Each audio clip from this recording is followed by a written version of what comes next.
I'm joined by Cyril Ravedy from Domaine Daniel Ravedy in the heart of the Loire in the Sancerre region, no less, and he's going to tell us about his fabulous 2019 vintage. Hi, Cyril. Hello.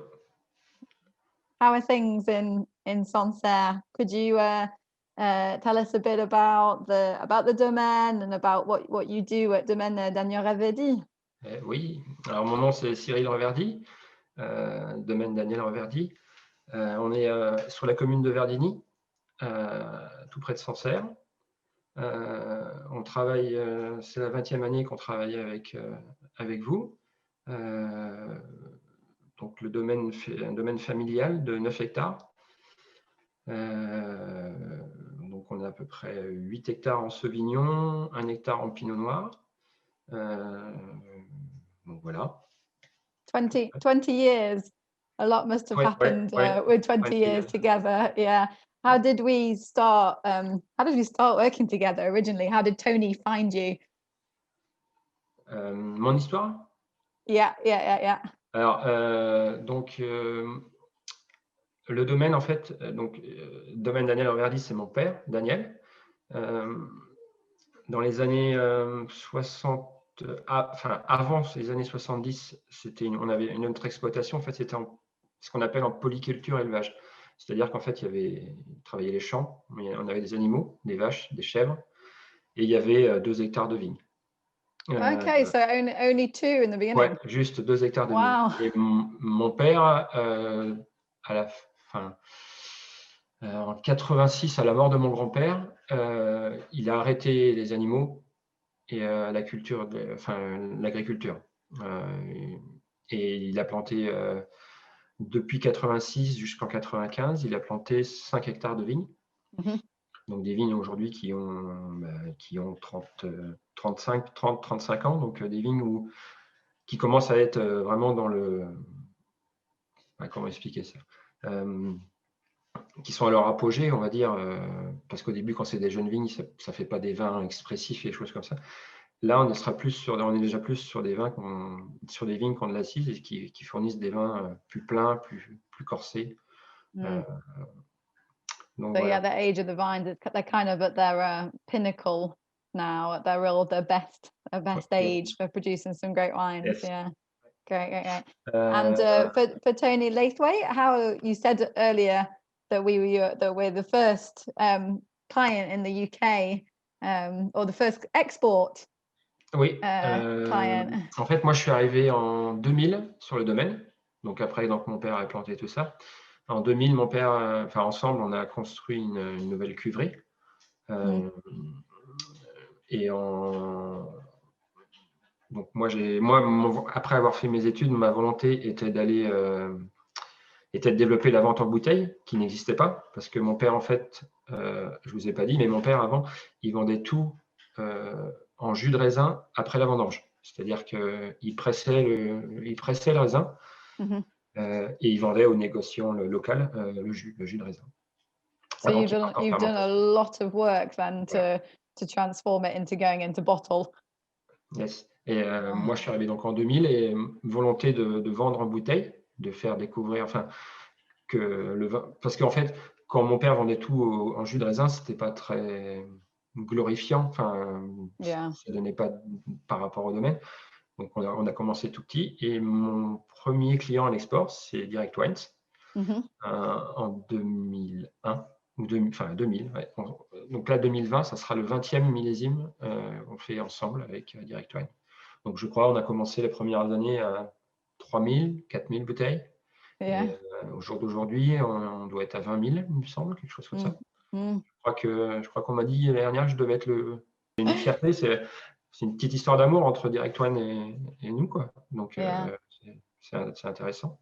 And any particular moments or memories that you can think of? Oui, déjà, je sais pas, sur ces 20 années, j'ai eu plusieurs acheteurs ou acheteuses, et donc des gens différents. C'était toujours agréable parce que tous les ans, vous venez dans le mois de novembre vous êtes les premiers en plus à venir goûter le millésime qui vient de finir de fermenter il y a peut-être 1 mois ou 2 mois. Donc, c'est toujours intéressant, même pour nous, de faire déguster notre dernier bébé, notre dernier millésime. Yeah, and to share that first tasting together with people coming from Laithwaite. Et après, ça me donne en plus moi, ça me donne une idée de me dire que ce que l'acheteur, enfin, ce que, par exemple, toi, Sarah, si tu étais à la cave, ce que tu penses de notre nouveau millésime. Yeah. Et ce que j'ai bien aimé aussi pendant ces 20 ans, c'est des fois, quand on a travaillé l'étiquette, par exemple, avec les différentes personnes, c'est toujours intéressant parce que vous avez un souhait. Moi, je dis ouais, mais moi, je préférerais que ça, je n'aime pas trop. Enfin, voilà. Et maintenant, on a une étiquette, je crois que ça doit faire 10 ans qu'elle n'a pas bougé parce qu'on a trouvé autant pour moi et pour vous, la belle étiquette. Et aussi, la seule fois où je suis venu à Londres, au Vintage Festival en 2019. Donc, j'en garde un très bon souvenir. Vraiment un bon souvenir, un petit peu galère parce que, comme vous voyez, je ne parle pas beaucoup anglais, mais on réussissait bien à se comprendre quand même autour du verre, du vin. On réussissait bien. J'ai réussi à me faire comprendre et les clients également. C'était très intéressant. Yeah. And so the wine that's in the Christmas selection is your 2019 Sancerre, a wine that's loved by our customers and something that's real kind of the heart of your estate. Can you tell us a bit more about the wine? Le millésime 2019, c'est vraiment un super millésime.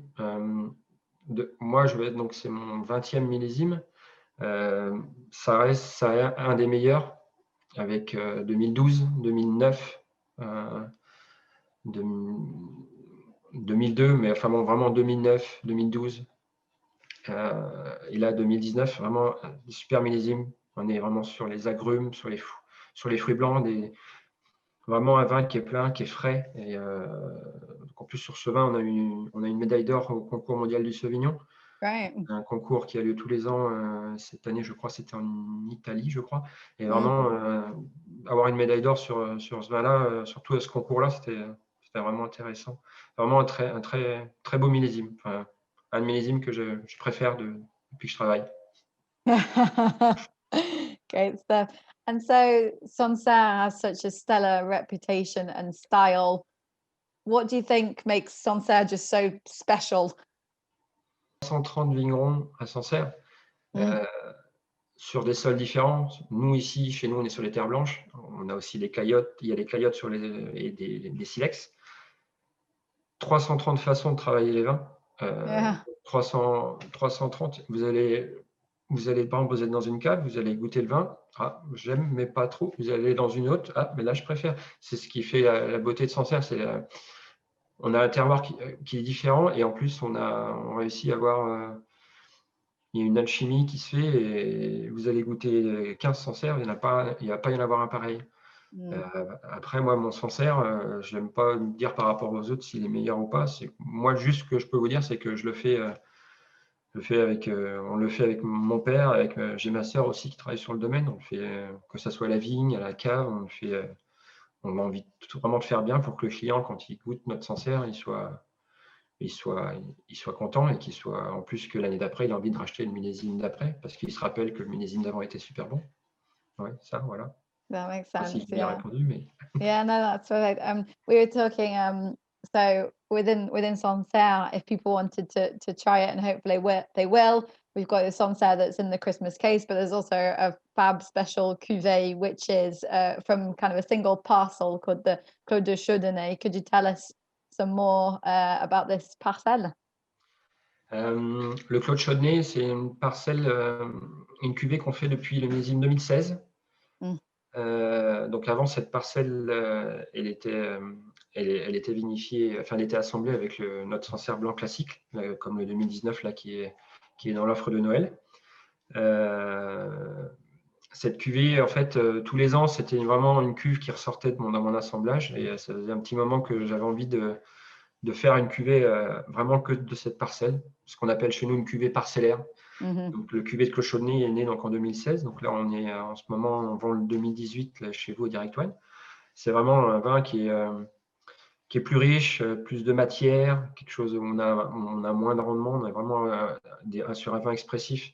Le Sancerre blanc classique, on a un Sancerre qui va être léger, facile à boire. Alors ça on va déjà plus aller, on va plus aller chercher un poisson sauce ou même une viande blanche. Je suis très fier de cette cuvée et je suis très fier qu'on travaille avec vous sur cette cuvée Direct Wine parce que comme ça fait 20 ans qu'on travaille ensemble et en plus vous avez l'exclusivité de cette cuvée en Angleterre, donc c'est super ça aussi.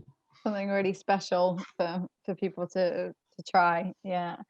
And so we're talking about having the Sancerre on for Christmas and around Christmas time. When or in what kind of occasion do you think is the best way to enjoy your Sancerre? Qu'on arrive sur les fêtes, c'est sûr, c'est sur le plateau de fruits de mer, sur les huîtres. Sancerre, il trouvera c'est son compagnon idéal. Après, Sancerre peut aussi aller très bien sur un poisson et des choses comme ça. Mais c'est vrai que le premier truc, c'est vraiment le plateau de fruits de mer, les huîtres. Après aussi, nous, chez nous, on peut le prendre en apéritif avec un petit crottin de Chavignol, un petit fromage de chèvre, c'est très bien aussi. C'est un peu moins festif, mais un Still gros nice at Christmas. crottin de Chavignol, un crottin de Chavignol pour les fêtes, it's very good. That's great. Great stuff. Well, it's good to speak with you, Cyril, and it's a shame that we can't be doing it in person. As you said, always such a nice occasion to have the Laithwaites team with you and for us to be in the cellar rather than on a video. So fingers crossed we can see each other again soon. Ok, merci beaucoup. Et à très vite au domaine. Et, bonne fête à tous. Et j'espère que notre vin vous fera plaisir et vous redonnera, malgré cette crise, vous donnera du chaud au cœur. Et puis prenez soin de vous. Prenez soin de vous. You too. Thanks, Cyril. Bye bye. Bye.